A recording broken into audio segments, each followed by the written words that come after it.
Supreme court द्वारा OBC आरक्षण पर फैसले के बाद लगातार कांग्रेस प्रदेश सरकार पर हमला बोल रही है। ऐसे में कांग्रेस के वरिष्ठ नेता नरेंद्र सलूजा ने मीडिया से चर्चा में प्रदेश की बीजेपी सरकार पर जमकर निशाना साधा।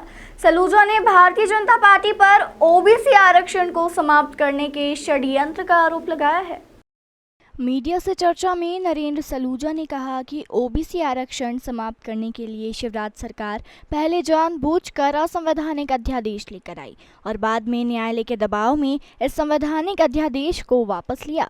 भाजपा की सरकार ने ओबीसी के खिलाफ यह जो काम किया है, यह राष्ट्रीय स्वयंसेवक संघ और भारतीय जनता पार्टी के गुप्त एजेंडे के हिस्सा है। कांग्रेस पार्टी ने जब भी ओबीसी वर्ग को कोई अधिकार दिया है, तब बीजेपी ने चोर रास्ते से ओबीसी से अधिकार छीनने का काम किया है।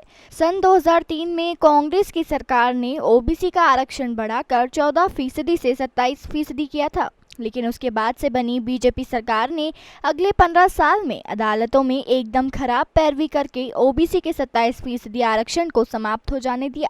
सन 2018 में जब कमलनाथ के नेतृत्व में फिर से कांग्रेस की सरकार बनी थी, तो कांग्रेसी सरकार ने ओबीसी को एक बार फिर से 27% आरक्षण दिया। इस आरक्षण को वर्तमान शिवराज सिंह चौहान की सरकार ने अदालतों में गलत तथ्य रखे, जिससे धीरे धीरे खत्म करती जा रही है। उन्होंने कहा कि कमलनाथ की आज की घोषणा से यह स्पष्ट हो गया है कि न सिर्फ निकाय चुनाव में कांग्रेस पार्टी शानदार प्रदर्शन करेगी, बल्कि आरक्षण समाप्त होने के बावजूद कांग्रेस पार्टी के प्रयासों से ओबीसी वर्ग के अधिक से अधिक प्रतिनिधि निकायों में चुनकर आएंगे। गौरतलब है कि कांग्रेस लगातार ओबीसी आरक्षण को लेकर बीजेपी पर आरोप लगा रही है।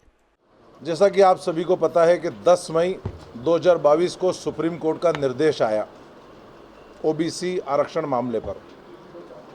जिस प्रकार से टिप्पणी सुप्रीम कोर्ट ने अपने निर्णय के अंदर करी, उससे यह साबित हो गया कि शिवराज सरकार ओबीसी विरोधी है और शिवराज सरकार चाहती नहीं कि ओबीसी वर्ग को उसके हित को देखते हुए बढ़े हुए आरक्षण का लाभ मिले।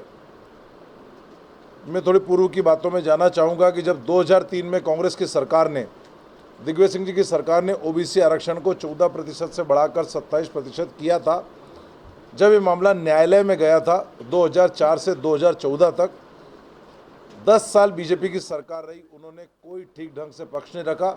2014 में मामला न्यायालय में खारिज हो गया। फिर 14 से 18 तक इनकी सरकार रही, इन्होंने कोई कदम नहीं उठाए। उसके बाद जब कमलनाथ जी की सरकार 2018 में आई, तो 8 मार्च 2019 को कमलनाथ जी सरकार ने निर्णय लेते हुए ओबीसी आरक्षण को 14% से बढ़ाकर 27% किया। इस निर्णय के बाद न्यायालय में याचिका लगी, न्यायालय ने इस पर रोक लगाई। उसके बाद हमारी सरकार चली गई। शिवराज सरकार को जो मजबूती से पैरवी रखना थी, मजबूती से जो पक्ष रखना था, उनने रखा नहीं, जिसका खामियाजा ओबीसी वर्ग को भुगतना पड़ा और एक बार फिर 3 मामलों में न्यायालय में रोक लगी। लेकिन बड़े दुर्भाग्य की बात है कि शिवराज सरकार के अतिरिक्त महाधिवक्ता ने एक गलत अभिमत देकर पूरे ओबीसी आरक्षण पर रोक लगा दी।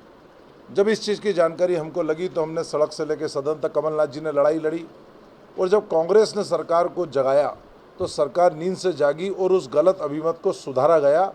वापस से महाधिवक्ता ने एक सही अभिमत दिया कि जिन मामलों में स्थगन है, मेडिकल भर्ती और 3 मामलों में, उनको छोड़कर बाकी पे कोई रोक नहीं है, तो ओबीसी वर्ग को न्याय का रास्ता साफ हुआ। उसके बाद कमलनाथ सरकार ने निर्णय लिया कि प्रदेश के अंदर पंचायत चुनाव और नगरीय निकाय के चुनाव हो, उसको लेके जो संवैधानिक प्रावधान है रोटेशन का, उसको हमने लागू किया, परिसीमन कराया। लेकिन